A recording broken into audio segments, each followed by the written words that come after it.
우리 문화에는 한 국가나 한 민족의 주신, 이 주신이라는 개념이 우리 문화에는 없습니다. 그러니까 죽은 조상의 신이라든지 그런 개별적인 그런 신들은 있지만은 우리민족이나 우리 국가의 주신 이런 개념이 특히 우리 문화에는 그것이 없는 것이죠. 그러니까 팔레스타인 지역에 있어서는 그렇지 않습니다.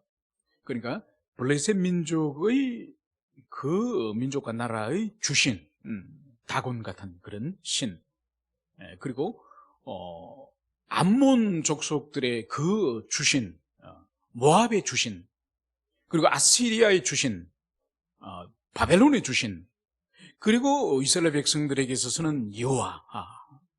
그래서 그 팔레스타인 지방에 있어서 그 땅에 있어서는 각 민족과 나라와 그리고 각 지역 영역을 주관하는 주신이 있다고 그 사람들은 그렇게 오래전부터 생각을 한 것이죠. 그래서 그 주신은 관장하는, 통치하는 민족과 나라가 있고, 그리고 그 주신이 다스리는 지역이 한정되어 있다고 생각하는 거죠. 그렇기 때문에 그 주신은 다른 민족에게는 영향력을 행사하지 못하고, 그리고 다른 민족과 다른 나라가 살아가는 그 다른 땅에는 힘을 발휘하지 못한다는 거죠. 그래서 그 주신은 그 민족이나 그 나라나 또 그 지역에만 영향력을 행사할 수 있다. 이것이 팔레스타인 지방의 사람들이 믿고 있는 주신 개념인 것이죠. 그래서 어떤 나라와 어떤 나라가 싸운다든지 전쟁을 할 경우에는 이 사람들이 생각하는 것은 우리의 주신과 바로 상대방의 주신의 전쟁이다. 그것을 지상에 있는 군대들과 지상에 있는 왕들이 대리 전쟁을 한다는 거죠. 그래서 만약 어떤 신이 다른 신을 꺾었다고 한다면은 실제로 전쟁에서 그 나라가 다른 나라를 이긴다고 보는 것이죠. 그것을 잘 볼 수 있는 것이 우리가 알다시피 바로 사무엘상 초도에 보면은 엘리가 대제사장으로 있을 때에 이스라엘 백성들이 블레셋과 전쟁을 치지 않습니까? 첫 번째 전쟁에서 이스라엘 백성들이 지고 나니까 두 번째 어떡합니까? 우리에게 하나님의 법궤가, 여호와의 법궤가 지금 없어서 우리가 지금 전쟁에 졌다. 그러면서 사람을 보내가지고 실로의 하나님의 성막에 있는 법궤를 메고 오게 합니다. 그래서 법궤를 앞세우고 다시 전쟁을 치면 반드시 이길 것이다. 이 생각을 가지고 전쟁을 친 거죠. 어떻게 됐습니까? 오히려 첫 번째보다 더 많은 약 3만 명의 군사들이 죽임을 당하고 법궤마저 뺏겨버리고, 그리고 제사장 홈냐 비나스 두 대제사장의 아들마저도 죽임을 당하는 참패를 당하는 것이죠. 그래서 블레셋 사람들이 전쟁의 노획물인 여호와의 법궤를 가져가서 그 사람들이 어떻게 하죠? 바로 그들의 신인 다곤 신전에 그 노획물로서 하나님의 법궤를 갖다 바치는 거죠. 그러니까 그들의 개념은 이 신이 저 신을 쳐서 이겼기 때문에 바로 우리가 이스라엘 백성과 전쟁을 쳐서 이겼고 그 전쟁 노획물로 여호와를 상징하는 법궤를 우리가 빼앗았다. 이 생각을 한 거죠. 그러나 여러분, 팔레스타인 지방의 민족들과 나라들은 그렇게 지역신의 개념과 그리고 민족신의 개념과 그런 개념을 가지고 있지만은 성경은 그렇게 계시하지 않습니다. 성경은 1장부터 태초에 하나님이 천지와 만물을 주님이 지으셨다. 그리고 1장과 2장에서 하나님께서 모든 인류를 거슬러 올라가면은 첫 조상이 되는 아담과 하와를 주님이 지으심으로 말미암아서 모든 지상의 이 인생 또한 하나님이 주관하실 것임을, 그것을 주님은 말씀하시는 거죠. 그래서 주님은 만물을 지으시고 사람을 지으신 분뿐만 아니라 이 만물을 당신의 창조의 목적 따라 섭리하시는, 섭리 주시고, 특별히 당신의 형상을 가진 인간의 운명과 인간의 삶에 대해서도 지극한 관심을 가지시고 통치하시는 그런 하나님이라는 것을, 그것을 주님은 성경을 통해서 명백하게 말씀하시는 거죠. 그래서 모든 열방 가운데에 특별히 이스라엘 백성들은 당신과 언약을 체결하시고, 그리고 율법을 주심으로 말미암아서 이제 이스라엘 백성들에게는 말씀을 따라서 하나님의 계시를 따라서 통치하시고, 그리고 계시를 받지 못했던 언약 밖에 있는 모든 세상의 인생들 향해서는 하나님께서 바로 당신의 일반 은총을 따라서 그 인생들도 하나님께서 계속적으로 다스리고 섭리하신다는 그것을 보여주는 거죠. 오늘 이 13장이 바로 이 이사야서 12장까지는 이제 하나님께서 언약의 백성, 바로 남유다와 북이스라엘에 대한 하나님이 어떻게 이 죄악에 대해서 심판하시고 앞으로 어떻게 형벌하실 것이고, 그리고 형벌한 그들을 영원히 버리시는 것이 아니라 다시 주님께서는 회복시키시고 돌이킬 것인지를 이 12장까지는 언약의 백성들에 대해서 계속적으로 말씀하시다가 이 13장부터 무려 28장까지 엄청나게 많은 이사야서의 이 말씀의 이 부분이 바로 뭔가 하니까 이스라엘 주변에 있는 열방과 그 민족을 주님께서 어떻게 다스리시고 어떻게 그들을 심판하실 것인지 그 내용이 이 13장부터 28장까지 있는 거죠. 그래서 성경은 일관되게 이스라엘만, 언약의 백성만 관심이 있고 백성만 통치하시는 분이 아니라 주변의 모든 열방, 오늘 여기서 성경에서 28장까지 등장하는 이 민족은 예시적인 민족이죠. 이 팔레스타인 주변에 있는 이 민족뿐만 아니라 아프리카에 있는 민족들이나 아시아에 있는 민족들이나 그리고 아메리카 대륙에 있는 민족, 이 모든 민족을 다 이 13장부터 28장까지는 다 아울러서 포함하는 것이고, 이 13장부터 28장까지는 예시적으로 이 계시를 받는 이 유대인들, 이스라엘 백성들이 알고 있는 민족들, 그걸 하나님께서 이 범위 안에서 지금 포함을 시키고 있는 것입니다. 그러므로 우리에게 있어서 오늘날 이 13장부터 28장까지 하나님께서는 이스라엘의 민족일 뿐만 아니라 바벨론이나 아수르나 블레셋이나 주변의 모든 민족의 하나님이신 것은, 오늘날 우리에게 주시는 것은, 하나님은 변함없이 모든 민족과 모든 나라와 모든 개인의 인생의 운명을 하나님이 주관하시고 통치하신다.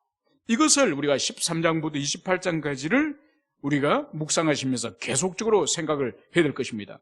그러므로 주님은 한 개인의 인생의 주관자일 뿐만 아니라 한 나라와 민족의 주관자일 뿐만 아니라 모든 인류의 역사의 주관자다. 이것을 우리가 항상 기억을 해야 될 것입니다. 이제 본문으로 돌아와서 아모스의 아들 이사야가 바벨론에 대하여 받은 경고라. 그러니까 이 말씀을 지금 이사야가 바벨론을 향해서 지금 주시는 말씀이에요.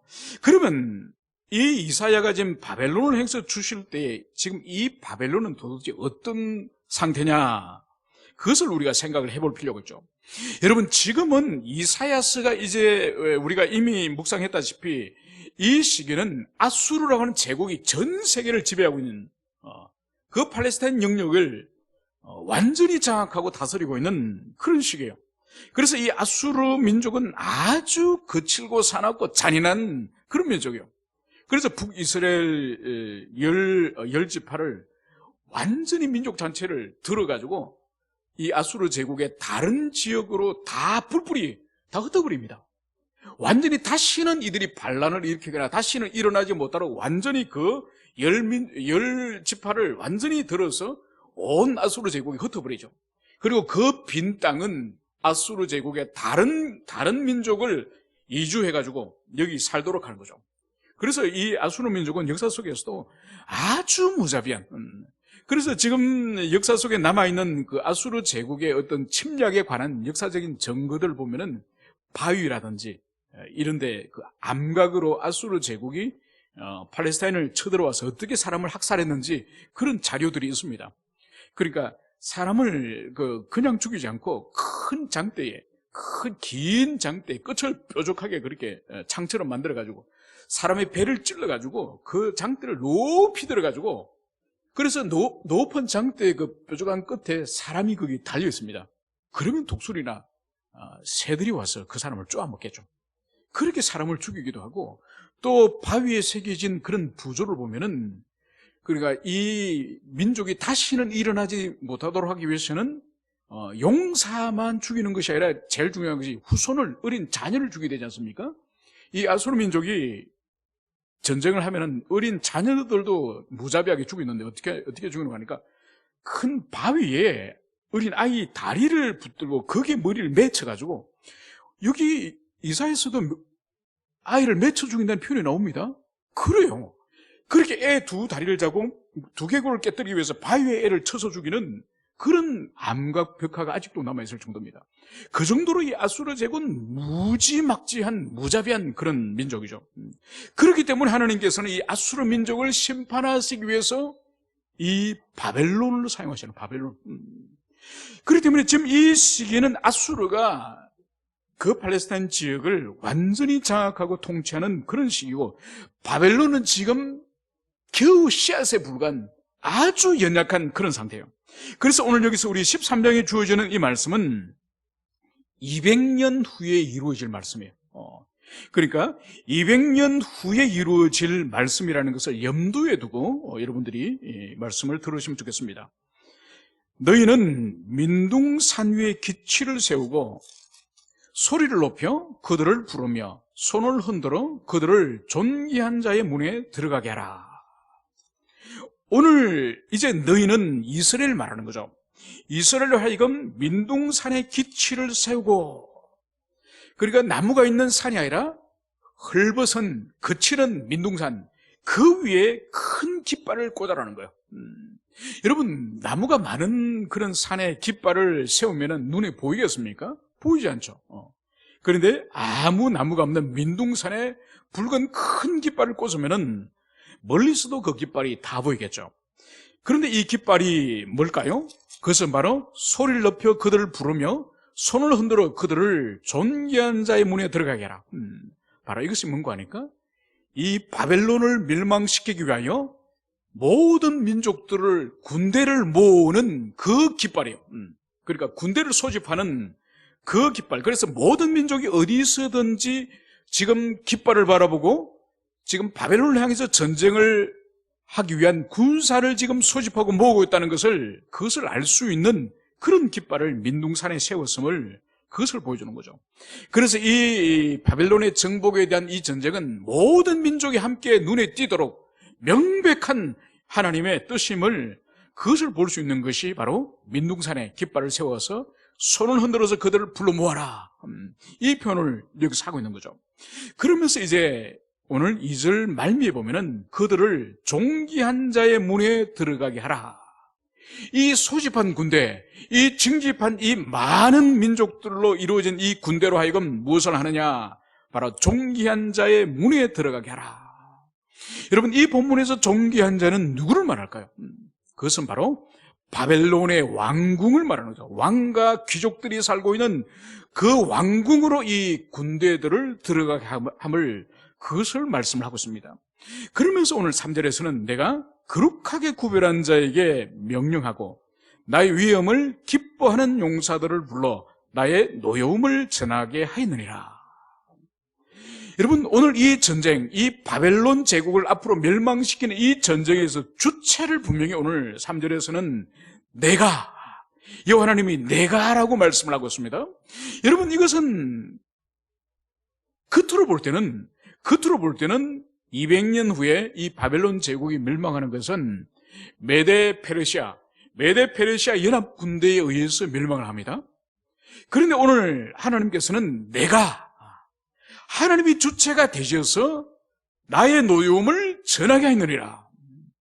그러니까 메데 바사 연합군이, 여러분 다니엘서 5장에 가면은 그 부분이 등장합니다.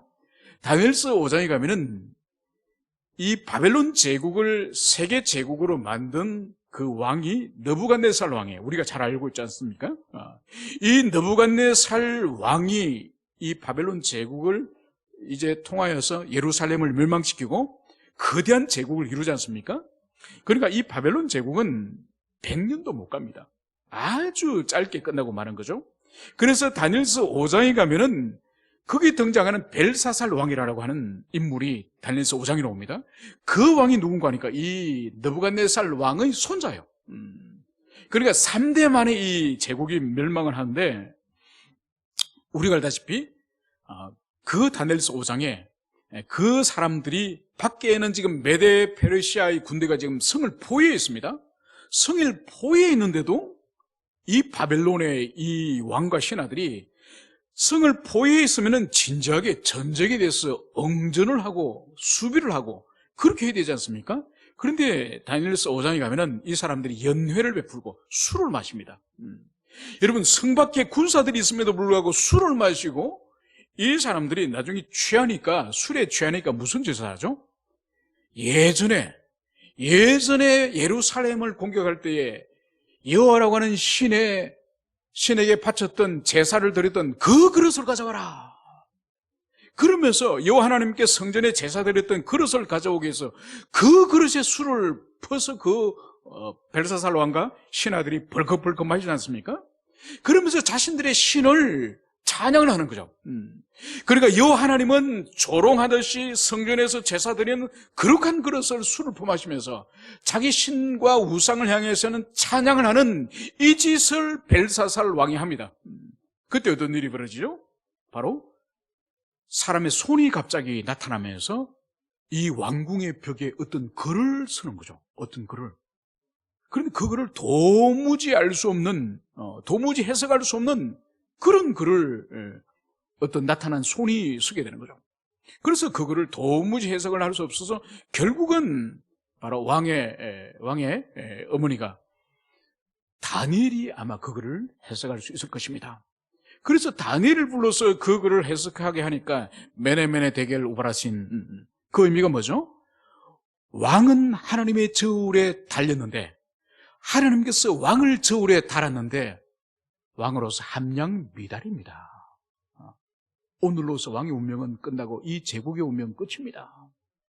그러면서 그날 밤에 바로 메데페르시아 군대가 이 만취해 있는, 술 취해 있는 이 성읍으로 들어와서 다 학살하고 그날 밤에 제국이 끝나버리는 거죠. 여러분, 그것을 오늘 하나님은 내가 나의 노여움을 보였다. 우리가 역사적으로 이해할 때는 메데페르시아 연합군대가 밤에 물밀듯이 성을 침공을 해가지고 성 안에 있는 모든 군대와 백성들을 학살한 그 사건을 오늘 성경은 내가 나의 노여움을 전하게 하였다. 여러분, 이것이 하나님의 주권이고 하나님의 섭리고 이것이 역사예요. 여러분, 여기서 보십시오. 오늘 거룩하게 구별한 자, 그리고 나의 위엄을 기뻐하는 용사들을 불러. 여러분, 이 메데 페르시아 군대를 향해서 오늘 여호와께서 말씀하시는 것을 그들을 거룩하게 구별한 자라고 말씀하고 또 하나님의 위엄을 기뻐하는 용사를 불렀다. 이 말씀을 하는 거예요. 여러분, 이 말씀을 우리가 들으면 좀 이해가 되지 않습니다. 아니, 그러면 목사님, 메데 페르시아 군대가 여호와 하나님을 경배하고 여호와 하나님의 뜻을 받들어서 지금 바벨론을 200년 후에 정복을 합니까? 이런 질문을 합니다. 아니에요, 여러분. 여러분, 여기서 우리가 볼 수 있는 것이 뭔가 하니까 하나님의 절대적인 주권과 인간의 의지가 충돌하지 않고 신비롭게 그것이 역사하고 하나님의 뜻이 성취됨을 그것을 보여주는 거예요. 여러분, 200년 후에 메데 페르시아 군대는 성 밖에 몇 년을 그들이 보유해 있습니다. 한두 이틀이 아니라 몇 년을. 왜냐하면 티그리스 유브라데스 거대한 그 강이 성을 가로막기 때문에 이 강을 건너서 성을 정복하는 것이 완전 철옹성이에요. 그러니까 이 벨사살 왕과 이 바벨론의 이 사람들이 교만하게 술을 퍼마시고 있는 거죠. 그래서 거대한 강이 가로막고 있기 때문에 이것을 절대로 건널 수 없다고 이 사람들은 그렇게 생각을 하고 있는 거죠. 그렇기 때문에 이들이 방심하고 있을 때에 이 페르시아 군대가 밤에 기습하여서 이 성을 드디어 차지하게 되는 거죠. 그래서 이 사람들은 몇 년째 성 밖에서 굶주리며 비를 맞으며 그 어려움 가운데서 저 성 하나만 정복하면 이제 끝나는데 그 마음으로 성을 정복한 거예요. 그러니까 성 밖에 있는 메데 페르시아 군대는 전혀 여호와를 기뻐하거나 아니면 하나님이 거룩하게 구별한 용사는 아니었습니다. 오직 자기 소원은 빨리 저 성을 차지하여서 거기서 자신들도 이제 쉬고 술도 퍼마시고 보물도 빼앗고 나누어 가지고 이런 개인적인 욕심을 가지고 그렇게 기다리다가 드디어 정복을 한 거죠. 여러분, 그럼에도 불구하고 하나님께서는 말씀하시기를 바로 이들이 바벨론 제국을 심판하고 멸망시키는 하나님의 거룩한 도구임을 그것을 말하는 거죠. 여러분, 이것을 오늘 확장해서 오늘날도 하나님께서 이 세계를, 우리가 계시록을 지금 말씀을 살피고 있지만은 계시록의 마지막 부분에 보면은 이제 3대 7중 재앙이 끝나고 제일 마지막에 멸망하는 제국이 뭔가요? 바벨론 제국이죠. 음료와 함께 바벨론 제국이 마지막에 멸망하지 않습니까? 그죠? 여러분, 그렇기 때문에 각 시대의 바벨론 제국이 있습니다. 인류 역사 가운데 어느 시든지. 그러니까 아수르가 바벨론 제국의 역할을 했던 적이 있었고, 그 아수르가 멸망한 이후에 지금 이 바벨론이 지금 그 노릇을 하는 거예요. 그리고 이 바벨론은 이제 이후에 역사 가운데 메데바사를 통해서 멸망을 당하는 거예요. 그리고 계속 그 이후에도 그리스가 바벨론의 역할을 하기도 하고 로마 제국이 바벨론 역할을 하기도 하고 계속 역사 가운데서 지금도 마찬가지요. 지금도 바벨론의 역할을 하는 나라들이 있죠. 그것이 바로 적대적으로 하나님에 대해서 대적하고 복음에 대해서 대적하고 성경에 대해서 대적하는 하나님의 계시와 창조 질서를 거부하는 거대한 세계 제국, 이런 것은 각 시대마다 있습니다. 오늘날은 어쩌면 중공이 대표적인 바벨론의 역할을 감당할지 모릅니다. 그리고 이 중공이 무너지고 나면은 또 다른 바벨론적인 세력들이 또 등장을 하는 거죠. 그래서 이것은 계시록에서 마지막 18장에서 이 바벨론이 완전히 파괴되고 무너지기 전까지는 계속 마치 사람이 계절을 바뀌면 옷을 갈아입듯이 제국의 옷을 갈아입고 나라의 옷을 갈아입고 세상 끝나는 마지막 심판까지 이런 제국이 등장할 것임을, 그것을 우리는 기억해야 될 것입니다. 그래서 오늘 여기서는 이 사람들은 하나님께 구별된 용사로서 또 하나님의 영광과 위엄을 드러내기 위한 용사가 아니었지만은, 그러나 하나님께서는 바벨론을 심판하고 멸망시키기 위한 주권적으로 사용한 하나님의 도구다. 그것을 오늘 여기서 볼 수가 있습니다. 여러분, 그래서 우리 그리스도인들은 지금도 세계 역사와 국가 간의 어떤 분쟁이나 다툼이나 전쟁이나, 그래서 이 국제관계나 역사를 볼 때에 오늘 이사야 오늘 13장에 있는 이 하나님께서 바벨론을 멸망시키기 위하여 적 그리스도의 세력, 하나님을 대적하는 세력, 그리고 인간의 존엄한 인간을 마음대로 학살하고 짓밟는 이런 적그리스도 세력을 반드시 치리하시고 반드시 그들을 다스리기 위해서 또 다른 세력을 사용하시는 분이심을, 그것을 이해해야 되는 거죠. 그래서 여러분 보십시오. 20세기만 들어왔어도 우리가 명확하게 볼 수 있는 하나님이 다스리시는 이 세계 가운데서 하나님이 징계하시는 나라와 징계의 도구를 우리가 20세기 역사 가운데서도 볼 수 있습니다. 여러분, 20세기 역사 가운데에 가장 하나님의 계시의 말씀과 하나님의 교회와 그리스도인들을 박해하고 그리스도인들이 가장 무자비하게 짓밟은 적 그리스도의 세력을 20세기에 우리가 꼽아라고 한다면 어떤 대표적인 나라들이 있습니까? 소련, 그죠? 소련, 중공, 그죠? 그런 나라들이죠. 그리고 2차 대전의 전범 국가들, 일본이라든지 나치 독일이라든지 이태리라든지 이런 사람들이 적그리스도의 대표적인 그런 국가들이죠. 자, 그럼 여러분, 우리가 이미 지나간 역사지만은 그들의 말로가 어떻게 됐습니까? 그들의 말로가 2차 대전을 일으켰던 주요 전범 국가의 나치라든지 이태리라든지 일본이 어떻게 됐습니까? 철저히 패망했죠. 철저히 패망하고 역사 가운데서도 심판을 당했습니다. 그리고 여러분, 소위 말해서 소련이라고 하는 이 세계 공산주의의 이 종주국, 그래서 약 한 7천만 명 정도를 학살한, 그러니까 볼셰비키 혁명과 2차 대전과 그 이후에 이 혁명을 통해서 약 7천만 명의 인류를 학살했다고 추정되는 이 소련은 어떻게 됩니까? 그들도 74년 만에 해체됩니다. 74년 만에 무너집니다. 여러분, 그리고 중공은 어떻습니까? 중국은 어떻습니까? 아직은 존재합니다. 아직은 존재합니다. 그래서 이 중국은 지금 현재 21세기 현재 바로 적그리스도적이고 교회와 복음과 그리스도인을 박해하는 최고 중심 세력이 현재로는 이 중국이에요.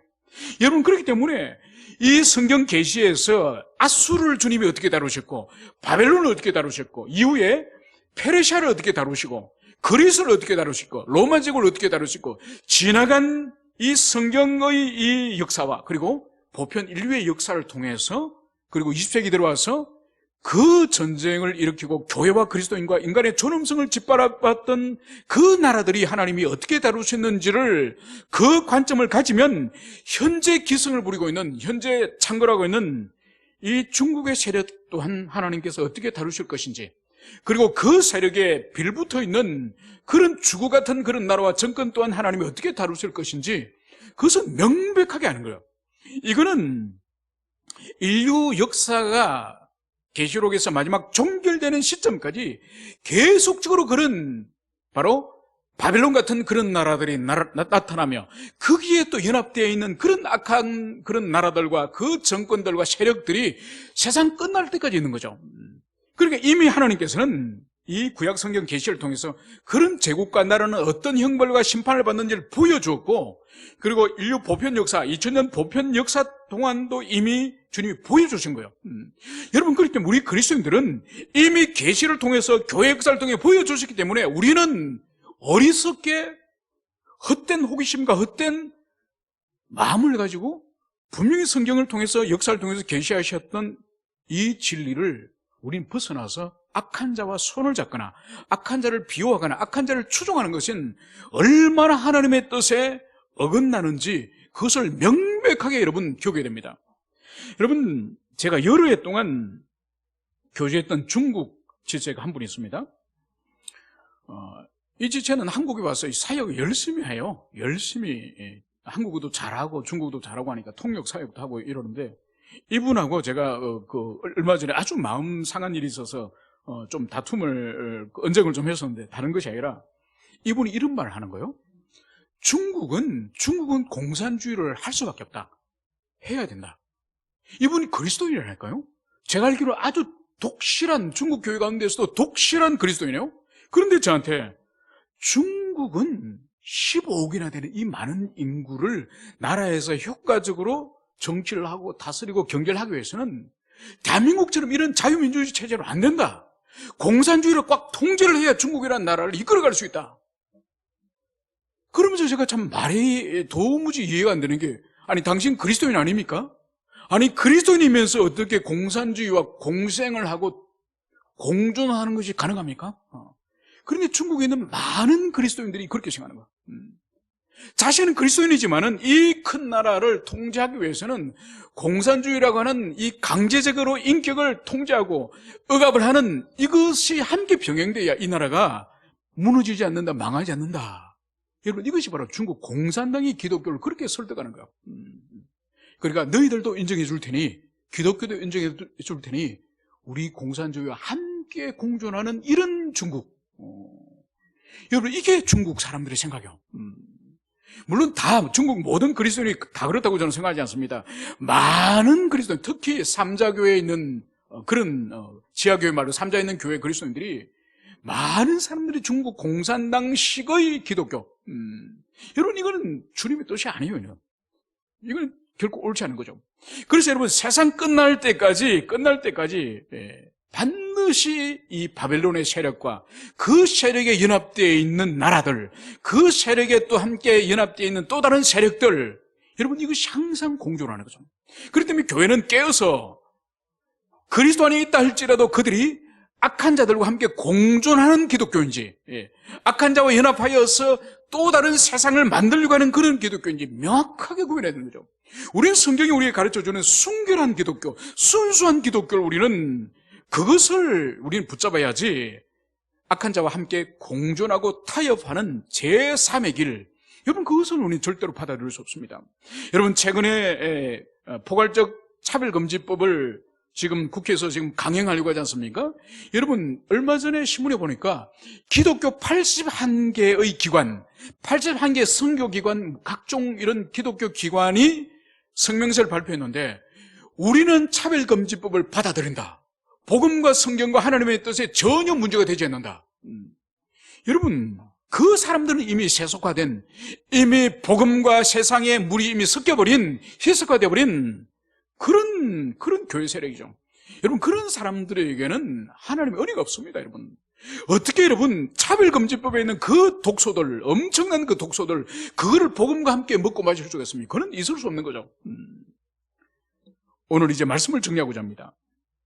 이제 우리가 먼 나라에서 하늘 끝에서 왔으며 곧 여호와의 그의 진노의 병기라 온 땅을 멸하려 함이로다. 너희는 애곡할지어다. 여호와의 날이 가까이 왔으니 전능자에게서 멸망이 임할 것이로다. 그러므로 모든 손의 힘이 풀리고 각 사람의 마음이 녹을 것이라. 이제 하나님께서는 200년 후지만은 이 아수르 제국을 심판하고, 그리고 이 세계 제국이 된 이 바벨론 또한 또다시 교만하여서 이들이 하나님을 또 대적할 때에 오늘 하나님께서는 세상의 많은 무리를 오늘 동원하여서 하나님의 병기 온 땅을 멸망하시겠다, 이 말씀을 오늘 하나님이 경고하고 있습니다. 이 바벨론이 어느 정도 교만하였는지 한 부분만 우리 찾아서 읽어보도록 하겠습니다.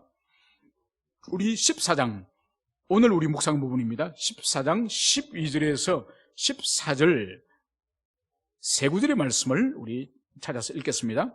14장 12절에서 14절의 말씀 찾으셨으면 읽겠습니다. 시작. 너 아침의 아들 계명성이여 어찌 그리 하늘에서 떨어졌으며 너 열국을 엎은 자여 어찌 그리 땅에 찍혔는고 내가 내 마음을 이루기를 내가 하늘에 올라 하나님의 뭇별 위에 내 자리를 높이리라. 내가 북극 지폐산에 위에 앉으리라. 가장 높은 구름에 올라가 지극히 높은 이와 같아지리라 하는도다. 아멘. 여러분, 이 12절과 14절에 있는 이 세 구절의 이 말씀은 바벨론의 느부갓네살 왕이 바로 교만해서 드디어 아수르 제국, 그 당시의 세계 제국인 아수르까지 이제는 멸망시키고 자신이 최고의 권자에 오르니 이렇게까지 교만하는 거죠. 자기의 보좌를 하나님이 계시는 하나님의 보좌까지 비겨서 하나님처럼 되고 싶어하는 이 바벨론의 이 황제의 이 교만을 보여주는 거죠. 그래서 이 교만에 대해서 반드시 주님은 꺾으시고 이 하나님께 돌아가야 될 영광을 이 느부갓네살 왕이 지금 차지하려고 하지 않습니까? 결코 하나님의 교만한 자를 결코 용납하지 않습니다. 그래서 주님은 교만은 패망의 선봉이다, 이 말씀을 오늘 하셨죠. 그래서 여기서 바로 하나님의 진노의 병기로 온 땅을 멸하시겠다. 그래서 아수르 제국을 멸망시키기 위한 하나님의 진노의 병기가 바벨론이었던 것처럼 이제 바벨론이 또다시 하나님의 자리까지 넘보고 있는 이들 향해서 또다시 하나님의 진노의 병기는 페르시아, 그리고 페르시아가 나중에 또 교만하고 온 세계를 지배할 때에, 높아질 때에 그리스, 알렉산더 대왕을 통해서, 그리스를 통해서 그들을 또다시 심판하지 않습니까? 그래서 여러분, 하나님께 돌아가야 될 영광을 가로채는 것은 개인이나 국가나 나라나 황제나 지도자나 누구나 주님께서 그 진노가 차면은 반드시 멸망시키는 거죠. 여러분, 이것이 지나간 인류의 역사와 성경의 역사입니다. 그래서 여러분, 오늘날도 한 개인이나 한 국가나 한 정권이나 나라나 교만이 차올라가고 있으면 우리는 그것을 어떤 사인으로 받아야 되느냐? 아, 망할 때가 돼가는구나. 기고만장을 보니 이제 망할 때가 됐구나. 여러분, 신기한 거는 보십시오. 지금 인류 역사 가운데 기독교 역사와 또 보편 역사 가운데서도 북한이라는 나라는 참 신기한 나라예요. 여러분, 북한은 지금 유엔에서 각 세계의 종교들을 분석하지 않습니까? 북한은 종교 국가에 속합니다. 유엔이 분석하기는 세계 10대 종교 가운데에, 왜냐하면 북한은 주체사상교회 단일 종교로 2,500만이라고 인구가 다 그걸 믿고 있기 때문에, 근데 세계 10대 종교 안에 북한의 주체사상교가 들어가는 거죠. 그리고 이미 정치적인 조직이 아니라 북한의 주체사상은 이미 종교 영역이죠. 이미 그 수령을 종교로 받아들이고 그리고 그 가르침을 이미 성경에 준하는 교리 체계로 받아들이기 때문에 이미 정치적인 체제를 넘어서서 이미 신앙의 체계, 종교 영역으로 들어가는 거죠. 여러분 그래서 보세요. 지금 큰 두 황금 동상을 만수대 거기에 세워졌지 않습니까? 그리고 작은 동상들, 흉상들 이런 거는 북한 전역에 3만 5천 개가 정도 된다고 합니다. 여러분 2000년 전에 로마 시대 때 로마 황제를 신으로 섬길 때에 그 넓은 아시아, 아프리카, 유럽에 있는 그 광활한 로마 제국 전역에 세워진 황제의 신상보다 김일성의 신상이 더 많다는 거예요. 그 좁은 땅덩어리 안에. 그러니까 얼마나 교만함이 극치에 다다랐는지. 그러니까 우리 신기합니다. 70년이 지나고 70년이 지났는데 아직도 무너지지 않고 망하지 않는다는 거예요. 여러분 하나님의 손이 이제는 능력을 잃었을까요? 아닙니다, 여러분. 하나님의 뜻이 있기 때문에 진작에 북한 땅에서 있었던 저 우상 숭배, 저 사악한 모습은 하나님이 단번에 이미 멸망을 시킬 수도 있음에도 불구하고 하나님의 어떤 뜻이 있는 거예요. 그 뜻 가운데 하나는 여러분 신기하게도 가장 20세기와 21세기에 가장 선교에 열심히 있는 가장 기독교적인 국가로 인류 한 세기 만에 탈바꿈한 나라가 대한민국이에요. 여러분 이러한 대한민국이라는 이 기독교에 가장 큰 영향을 받고 있는 이 나라, 그리고 절반 위에 있는 가장 기독교와 적대적인 주체사상교에 사로잡혀 있는 그 북한. 그런데 70년이 지나면서 어떻게 지금 됐죠?